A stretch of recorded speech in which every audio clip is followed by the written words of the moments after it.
Hi guys, so we're going to continue our discussion on creating conditional statements. So we have learned how to what are conditional operators used in creating conditions. So this time we're going to create our conditional statements. So in C language we have a lot of conditional statements. So basically we start with an if statements. So the if statement when you create your if statement, it has the following syntax. So start first with the word if, and it will be followed by a condition. So when you create your conditions, you will be using conditional operators or logical operators. Then after that, it will be followed by two braces. So inside the two braces will be your code that you're going to that the computer is going to perform whenever the condition is true. So these set of codes in between the braces are the only codes or will only be um, evaluated or performed by the computer when the condition is true. If the condition is false, then these codes here will not be evaluated or will not be read by your computer. So only when the condition is true. So let's start first with our if statement. So in this case, I'll be using the Turbo C program. So I have already created the for this Turbo C program. I'll be using include stdio.h as well as conio.h. So in some, like I said before, in some compilers, you will be requiring only one stdio.h. But in this case, in my compiler, I'm using, I will always use stdio.h as well as the conio.h so that my clear screen will work as well as my getch will also work. So going back, so always remember when you create your if statements to use this syntax. The word if, the condition, and then followed with the codes that will be performed by the condition. So let us create our first if statement. So let us say if, and then you have here the condition inside the parentheses, and then it will be followed by the braces, which contains the codes that we are going to perform whenever the condition is true. So for example, 10 greater than 5. So this one is 10 greater than 5. So this means that you are going to, in a condition, when you create your condition, it will always result either to a true value or a false value. So if it's false, then it will not perform the statements inside your braces. While if it's true, then it performs those statements that are inside your braces. So let us say the our condition is 10 greater than 5, which we know it is true.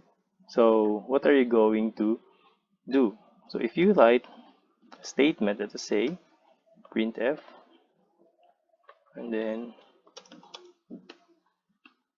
let us say I'm going to say it is true. So this text will only be printed whenever the condition is true. So when the condition is true, in this case 10 greater than 5, which is true, this will be expected to be printed. This statement will be printed when we run our program. Let us run the program. Run. As you can see, it displays it is true. The phrase or the word or the sentence, it is true, because our condition is true.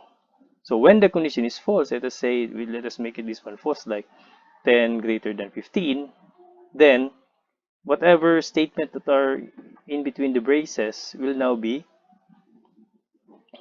printed. It will not be ignored. So after this, the computer evaluates 10 greater than 5, then it becomes false, it immediately goes to Getch without printing it is true because the condition now is false. So when you run the program, you will no longer see the sentence it is true. Okay, so always remember that these statements here will only be performed whenever the condition is true. So no matter how many statements are there, if the condition is false, then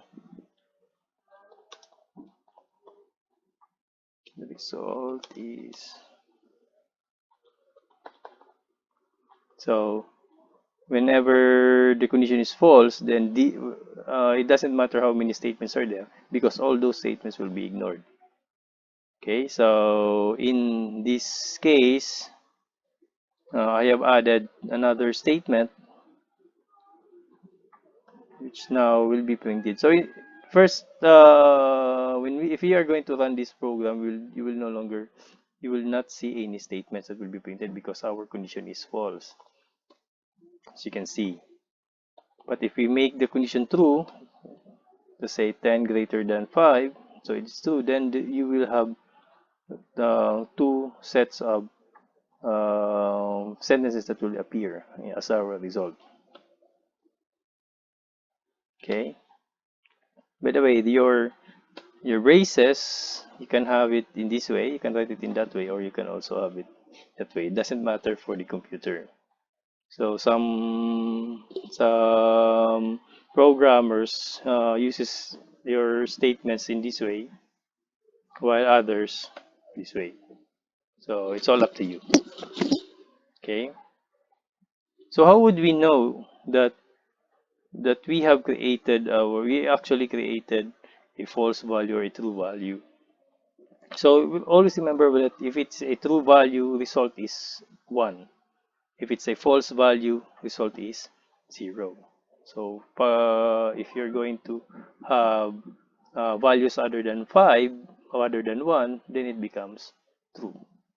So if you, for example, you created a condition without using the operator, let us say 10. 10 is not a 0, so therefore it is considered to be true. So when you run the program, it will now consider the value to be true, the condition to be true. Now if you have a 0, the condition is false. So when you run the program, you will not be able to see a result because the condition is 0, which means false. So if it's a non-zero, then it is true, it will be considered true. If it's a 0, it will be considered as a false value for your condition. But we do not allow you to, I do not recommend for you to use those values. We usually use our conditional statements. Okay, so let us try now our logical statement. So our logical statement will be, we will be using two operands which uses conditional operators. For example, 10 greater than 2 and the double ampersand sign. You may have a space or not. The computer will still recognize that you're using the and, but for programming purposes, for readability, it would be better if you're able to separate the and. I mean, put a space between the operators and the operands. 10 less than 0.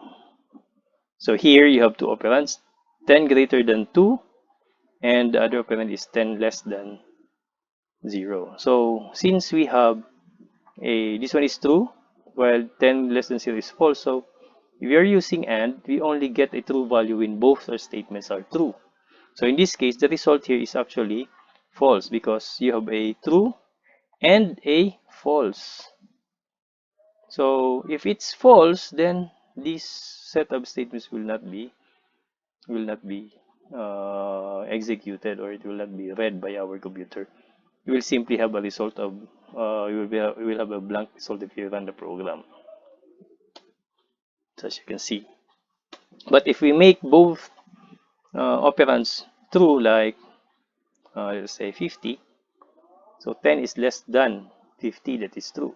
10 is greater than 2, that is also true. So if both are true, then we can say that then the result here is true. So therefore, these two printfs will be evaluated or will be read by our computer. So the result would be in that way. So that's how you're going to use your if statements. You can write as many if statements as you want, depending on your program. You can actually have another if statement here, separate if statements. So, but the idea here is that whenever you use an if statement, you should always use this syntax. If, it doesn't matter if you have a space or not, if you don't have a space, as long as you have the correct condition and the set of codes that will be performed whenever the condition is true. Okay, so that's for your if statement.